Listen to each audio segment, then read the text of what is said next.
பீகார் மாநில சட்டப்பேரவை தேர்தல் இன்னும் 7 மாதங்கள்ல நடக்க போற நிலைமையில அங்க காங்கிரஸ் கட்சிக்கான தலைவரை மாற்றி காங்கிரசுடைய தேசிய தலைமை அதிரடியான ஒரு அறிவிப்பை வெளியிட்டிருக்கு. இந்த புதிய அறிவிப்பின் மூலமா எதிர்க்கட்சிகளான பாஜக மற்றும் ஐக்கிய ஜனதா தளுக்கு நெருக்கடியை உருவாக்குறதை விட கூட்டணி கட்சியான ராஷ்டிரிய ஜனதா தளுக்கு தான் நெருக்கடி அதிகமாகும்னு சொல்றாங்க அரசியல் விமர்சகர்கள். பீகார் மாநில காங்கிரசுக்கு புதிதாக நியமிக்கப்பட்டிருக்கக்கூடிய அந்த தலைவர் யாரு, அவரால் கூட்டணி கட்சியான ராஷ்டிரிய ஜனதா தளுக்கு எந்த மாதிரியான நெருக்கடி உருவாக போகுது அப்படிங்கறத தான் இந்த வீடியோல நம்ம பார்க்க போறோம். வணக்கம் and welcome to the south. நான் ராஃபிக். இப்போ பீகார் மாநில காங்கிரஸ் கமிட்டி தலைவராக நியமிக்கப்பட்டிருக்கவருடைய பெயர் ராஜேஷ்குமார். இவர் ரவிதாஸ் அப்படிங்கிற பட்டியலின சமூகத்தை சேர்ந்தவர். பீகார் மாநிலத்தில் மொத்தமாக 19.65 விழுக்காடு வரைக்கும் பட்டியலின சமூகத்தினர் வந்திருக்காங்க. இதில் இந்த ரவிதாஸ் சமூக மக்கள் மட்டுமே 5.25 விழுக்காடு வரைக்கும் இருக்காங்க.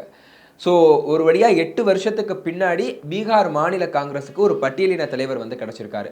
ராஜேஷ்குமாருக்கு முன்னாடி 2013 இருந்து 2017 வரைக்கும் அசோக் குமார் சௌத்ரி அப்படிங்கிற ஒரு பட்டியலின தலைவர் வந்து பீகார் மாநில காங்கிரஸ் தலைவராக இருந்தார்.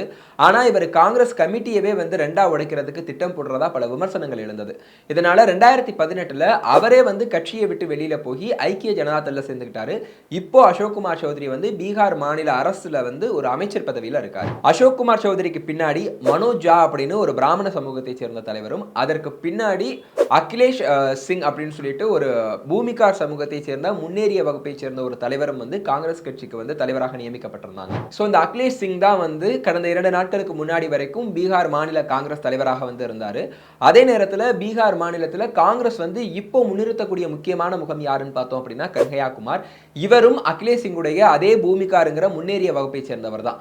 ராகுல் காந்தி இந்தியா முழுக்க பட்டியலின சமூகத்தினுடைய முன்னேற்றம் பற்றியும் ஓபிசி மக்களுடைய உரிமைகள் பற்றியும் பேசிக்கிட்டு இருக்க சூழல்ல பீகார்ல மற்றும் எப்படி ஒரே சமூகத்தை சேர்ந்த அதுவும் முன்னேறிய வகுப்பை சேர்ந்த 2 பேர் வந்து முக்கிய பொறுப்புகளில் இருக்க முடியும் அப்படிங்கிற மாதிரியான விமர்சனங்கள் தொடர்ந்து எழுந்துகிட்டே இருந்தது. ராஜேஷ்குமாரை வந்து தலைவராக நியமித்ததன் மூலமா அந்த விமர்சனங்களுக்கெல்லாம் காங்கிரஸ் தேசிய தலைமை வந்து முற்றுப்புள்ளி வச்சிருக்கு. இந்த ராஜேஷ்குமாருடைய நியமனம் எப்படி ராஷ்டிரிய ஜனதா தளுக்கு வந்து சிக்கலா உருவெடுக்க போகுது அப்படிங்கிறத பார்க்கறதுக்கு முன்னாடி யார் இந்த ராஜேஷ்குமார் அப்படிங்கிறத தெரிஞ்சுக்கிறது முக்கியம். ராஜேஷ்குமார் வந்து அவுரங்காபாத் மாவட்டத்தில் இருக்கக்கூடிய ஓப்ராவை சேர்ந்தவர். இவருடைய அப்பா வந்து தில்கேஷ்வர் ராம். இவர் வந்து 1980களில் பீகார் மாநில அரசுல வந்து அமைச்சராக இருந்தவர். இதனால அப்பா வழியை ஃபாலோ பண்ணி அப்படியே வந்து அரசியலுக்கு என்ட்ரி கொடுத்தவர் தான் வந்து ராஜேஷ்குமார்.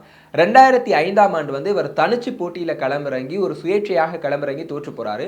அதற்கு பின்னாடி 2010 திரும்பவும் காங்கிரஸ் கட்சியில இருந்து காங்கிரஸ் கட்சியுடைய டிக்கெட்ல ஒரு தடவை களமிறங்குறாரு. அந்த தேர்தலையும் இவருக்கு வெற்றி கிடைக்கல. இதற்கு பின்னாடி தான் அவர் என்ன பண்றாருன்னா 2015 காங்கிரசுடைய டிக்கெட்ல திரும்பவும் குடும்பா அப்படிங்கிற ஒரு தொகுதியில வந்து நிற்கிறாரு. இந்த தொகுதியில ஹிந்துஸ்தானி அவாமி மோர்ச்சா கட்சியை சேர்ந்த சந்தோஷ் குமார் சுமனை வந்து தோற்கடிச்சு 2015 வந்து இவர் ஜெயிக்கிறார். இந்த சந்தோஷ் குமார் இப்போ பீகார்ல வந்து அமைச்சராக இருக்கிறார். இதற்கு பின்னாடி 2020 சட்டப்பேரவை தேர்தல் எடுத்துக்கிட்டோம் அப்படின்னா அது வந்து காங்கிரஸுக்கு ஒரு பெரிய செட்பேக்கா அமைஞ்ச தேர்தல். ஏன் அப்படின்னா 70 தொகுதிகளில் போட்டி போட்ட காங்கிரஸ் கட்சியால வெறும் 19 இடங்கள்ல மட்டும் தான் ஜெயிக்க முடிஞ்சது. அந்த மாதிரி காங்கிரஸ் கட்சியுடைய வெற்றி வந்து ரொம்ப குறுகி போயிருந்த அந்த சூழல்ல கூட ராஜேஷ்குமார் வந்து அதே குடும்பா தொகுதியை வந்து ரிட்டைன் பண்ணிக்கிட்டாரு 2020. இது வந்து அவருடைய எலக்டோரல் பர்ஃபார்மன்ஸ். இது தவிர வந்து அவர் கட்சியில் அவருடைய growth எப்படி இருந்துச்சுன்னு பார்த்தோம் அப்படின்னா 2010 இருந்து 2016 வரைக்கும் ராஜேஷ்குமார் வந்து மாநில காங்கிரசுடைய பொதுச் செயலாளர் பதவியில் வந்து இருந்திருக்காரு. 2016ஆம் ஆண்டு தொடங்கி மாநிலத்துடைய SC/ST செல்லுடைய தலைவராக வந்து இருந்திருக்காரு. வந்து கடந்த 10 வருடங்களாக இந்த பொறுப்பில் இருந்தவருக்கு தான் திடீர்னு வந்து காங்கிரஸ் தேசிய தலைமை வந்து பீகார் பிரதேச காங்கிரஸ் கமிட்டி தலைவர் பதவியை வந்து தூக்கி கொடுத்திருக்கு. இதன் மூலமா இப்ப காங்கிரஸ் கமிட்டியுடைய பீகார் தலைவர், காங்கிரஸ் கமிட்டி பீகாருக்கு பொறுப்பாளராக நியமிச்சிருக்கக்கூடிய கிருஷ்ணா அல்லவாரு, காங்கிரஸ் கமிட்டி தங்களுடைய முகமாக முன்னிறுத்தக்கூடிய கன்ஹையா குமார்னு 3 பேரும் வந்து ஓரளவுக்கு நடுத்தர வயதை சேர்ந்தவர்களாக இருக்காங்க. இதன் மூலமா காங்கிரஸ் கட்சி வந்து கொஞ்சம் சீக்கிரமாவே ரிவைவ் ஆக முடியும். காங்கிரஸ் கட்சியுடைய பர்ஃபார்மன்ஸும் கூட இன்னும் கொஞ்சம் வேகம் எடுக்கிறதுக்கான வாய்ப்புகள் இருக்கு அப்படின்னு வந்து அரசியல் விமர்சகர்கள் சொல்றாங்க. ஆனா ராஜேஷ்குமாருடைய இந்த நியமனம் எப்படி வந்து ராஷ்டிரிய ஜனதா தளுக்கு நெருக்கடியை உருவாக்கும் அப்படின்னு நீங்க கேட்கலாம்.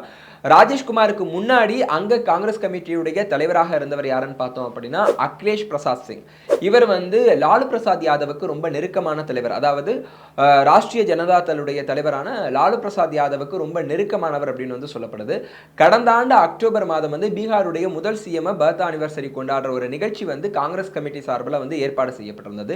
அந்த நிகழ்ச்சிக்கு வந்து லாலு பிரசாத் யாதவை வந்து இவர் இன்வைட் பண்ணி, அகிலேஷ் வந்து இன்வைட் பண்ணி அவரை வந்து மேடையில் பேச வச்சிருக்காரு.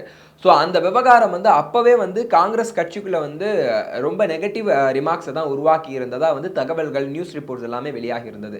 ஸோ இந்த மாதிரி ஒரு சுச்சுவேஷன்ல கூட்டணி கட்சியோட ரொம்ப நெருக்கமா இருந்த அகிலேஷை தூக்கிட்டு அந்த இடத்துக்கு ராஜேஷ்குமாரை போட்டிருக்கதன் மூலமா கூட்டணி கட்சிக்கு ஒரு மெசேஜை வந்து காங்கிரஸ் கட்சி சொல்ல விரும்புது அப்படின்னு சொல்றாங்க அரசியல் விமர்சகர்கள். ஸோ இனிமே தான் வந்து காங்கிரஸ் கட்சி வந்து ராஷ்டிரிய ஜனதாதளோட எத்தனை தொகுதிகளில் போட்டி போடுறது அப்படிங்கிற அந்த கூட்டணி பேச்சுவார்த்தை எல்லாம் தொடங்க போகுது அப்படிங்கிறனால ராஜேஷ்குமார் வந்து எந்த அளவுக்கு ராஷ்டிரிய ஜனதாதள் கிட்ட பேரம் பேசி காங்கிரஸ் கட்சிக்கான அந்த சீட்டுகளை வந்து பெற்றுக் கொடுக்க போறாரு, எந்த அளவுக்கு ரெண்டு கட்சிகளுக்கான கூட்டணி பேச்சுவார்த்தைகள் வந்து முன்னேற போகுது அப்படிங்கிற எதிர்பார்ப்புகள் எல்லாம் எழுந்திருக்கு. ஸோ வந்து ராஜேஷ்குமார் வந்து காங்கிரஸ் தலைமையுடைய அந்த எதிர்பார்ப்புகளை பூர்த்தி செய்வாரா, இந்த முறை எப்படியாவது வந்து காங்கிரஸ் கட்சி ஒரு பெட்டர் பர்ஃபார்மன்ஸ் கொடுக்கறதுக்கு ராஜேஷ்குமார் ஹெல்ப் பண்ணுவாரா அப்படிங்கிறதையெல்லாம் நம்ம பொறுத்திருந்து தான் பார்க்கணும்.